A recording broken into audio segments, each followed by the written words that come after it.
Today's supposed to be hope, right? We're in trouble. Let me see.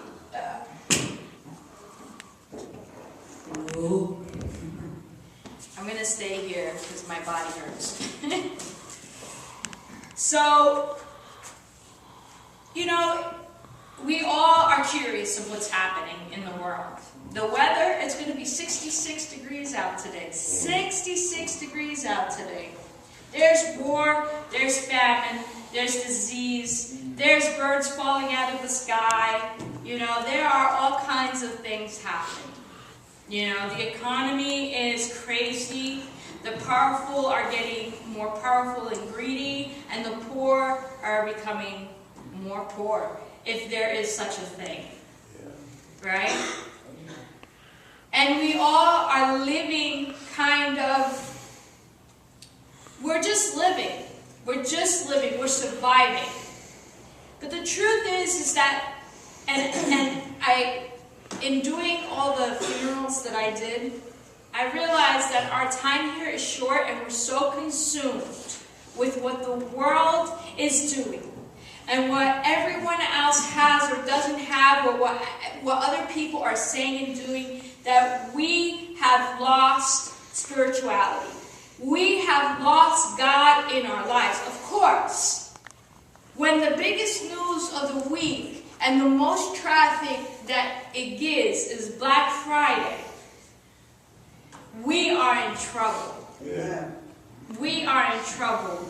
We are not keeping watch. We're forgetting that we are in a relationship with a God that is greater than ourselves.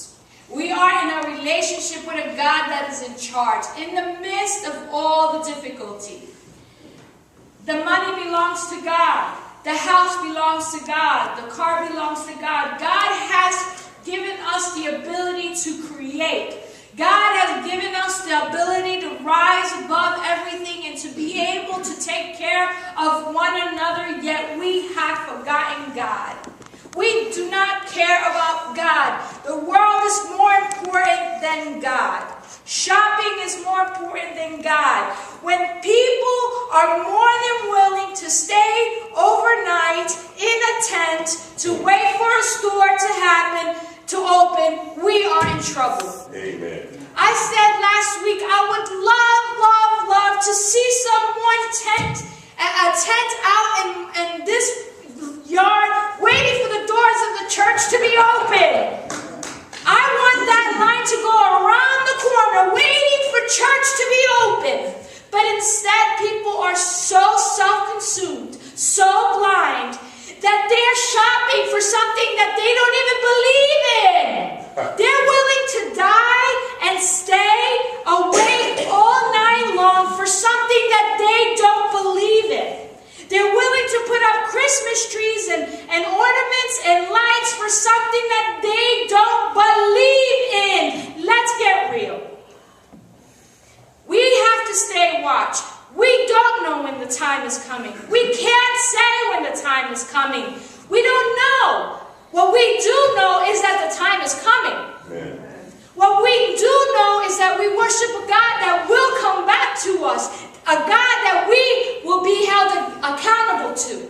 A God that will ask us, what did you do in my name? Did you stay and were faithful to me and did not forget me? Did you stay awake? Not for the Black Friday sale, but did you stay awake for me because you believed that I was coming, that you believed in that relationship with me? We are in trouble. We are in trouble. And why we are in trouble? Because we have forgotten our spirituality. We have forgotten our faith. We have forgotten our journey. We have forgotten our relationship with God. And what that creates are stone hearts. Cold people that will use the name of Christ, for falsehood, will use the name of Christ to oppress, will use the name of Christ to marginalize, will use the name of Christ to get a position. We are in trouble. And we're not guaranteed, and I always say this, we're not guaranteed tomorrow. We're not guaranteed later. We are not guaranteed anything. I was with this family, and I said, I didn't know that she was sick. Was she sick for a long time? She was sick for a month. 1 month. That's it. She went into the hospital with a little bit of chest pain and came out with stage 4 cancer and died a few weeks later. We are not guaranteed anything. But what we are guaranteed is that God will take care of us. God will do what God needs to do in our lives, but we have to remember why we're here. We have to remember what it means to be in a relationship with God. It means that we need to stay alert and realize what God is trying to do in our lives, the transformation that God is trying to do. We don't know the time. We don't know the day. And instead of focusing on trying to figure out when the day and the time is and this and that, we need to come back to God and say, God, I have fallen short in your glory because I have given more thought to the world than I have to you. And allow God to make right what has been done wrong. It's a shame. It's a shame. It's a shame that Christmas has been made a mockery of. That the celebration of the birth of Christ is nothing but a hoopla. It's disgusting.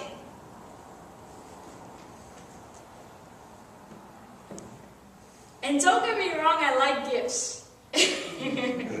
You know, I had one church that one young lady came to me and she said, I know you don't like gifts, but I saw this and I just needed to get it for you. And I looked at it. It was the cutest little thing. It was a keychain that says, don't bother me, I haven't woken up yet. Or something like that. You know. But we have to remember that and Mike Slaughter, this is Mike Slaughter's thing. He's a preacher in Ohio, so I can't take credit for this. But Mike Slaughter says that Christmas is not your birthday. Christmas is not your birthday. And he challenged his church for whatever he spent for Christmas to give that same amount to the church or to an organization. And I think he lost like 300 or 400 people. And he didn't care. Well, I mean, we're talking, he has like thousands. He didn't care. Because Christmas is not your birthday. And so, if you're going to give to each other, you got to encourage to give to the Lord. Because the truth is that first the Lord, second the world. The people in need in the world. So are you ready? Are you prepared? Are you awake? Are you in the Lord? Do you have to come back to the Lord? Because we do not know when that time is. And so it's not going to be pretty. So this is the time of year where I get a little nasty with people. I get a little cranky, so please forgive me if my sermons are a little cranky. You know? Because the truth is that we have to remember why we're celebrating this season. And if you don't believe in the church, then you need not be celebrating this season. Stop being hypocrites. Give first to the Lord, and then give second to those in need. Amen.